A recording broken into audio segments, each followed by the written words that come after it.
we saw right off the bat that, hey, listen, this storm was going to be exploding once it got into the Northwest Caribbean and southern Gulf of Mexico. It was just a matter of what part of Florida. Can you take us back to what your early thoughts were as you were preparing to go chase this storm?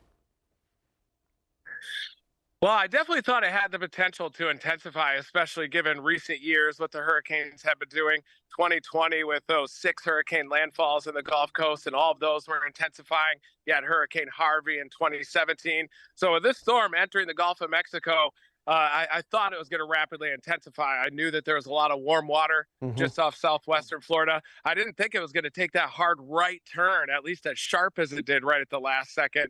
But there were a lot of tornadoes the day before. So I was actually chasing tornadoes in the outer bands out down in the Everglades. And there were several confirmed tornadoes out there in the outer bands. So you definitely had the feel that it was a very unique storm that was going to rapidly intensify. There was a lot of lightning near the center as well. And then I found my shelter there in Pine Island, Yeah. Florida, and then woke up the next morning and the thing had rapidly intensified into a Category 4, borderline Category 5 hurricane.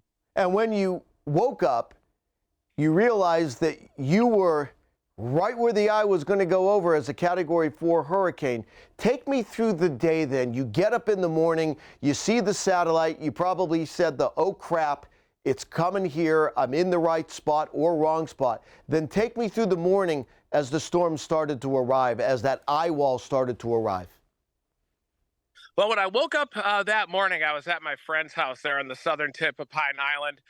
Chris is his name, and he has an elderly mom that lives there on the southern tip of Pine Island. And so he saw that it was rapidly intensifying, maybe a Category 5 storm. We didn't think it was necessarily survivable at that location, at least for his mom. And so the first priority was to get her evacuated to a safe place. And then we realized that the hurricane was taking a hard right, and Chris and I decided to ride out the hurricane there. We knew it was a stilled home, that it was a very solid structure, and it gave us a unique opportunity to cover that powerful Category 4 or 5 storm surge. And it started that morning well in advance of the eye wall. The water started coming up and over that seawall, and there you can see my vehicle and what that storm surge did to the Dominator 4, which ended up getting swept away from Pine Island. But the storm surge arrived that morning, and it just continued to increase. The winds continued to intensify, and that was well in advance of the eye wall. But we knew that once that eye wall came ashore, especially the front right eye wall where you get that onshore flow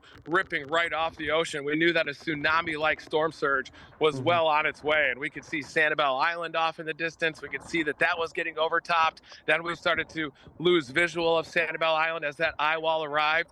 And then basically whiteout conditions as those winds gusted over 150 miles an hour. You could see waves coming in off the Gulf of Mexico.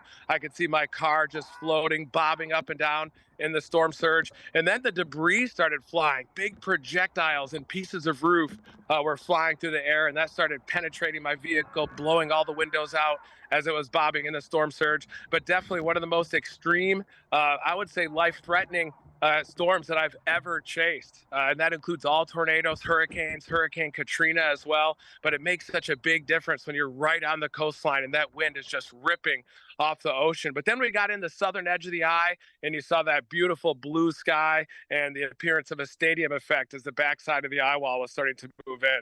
And really quickly, in about 20 seconds or so, Dr. Reed, can you describe what it's like to be in that eye?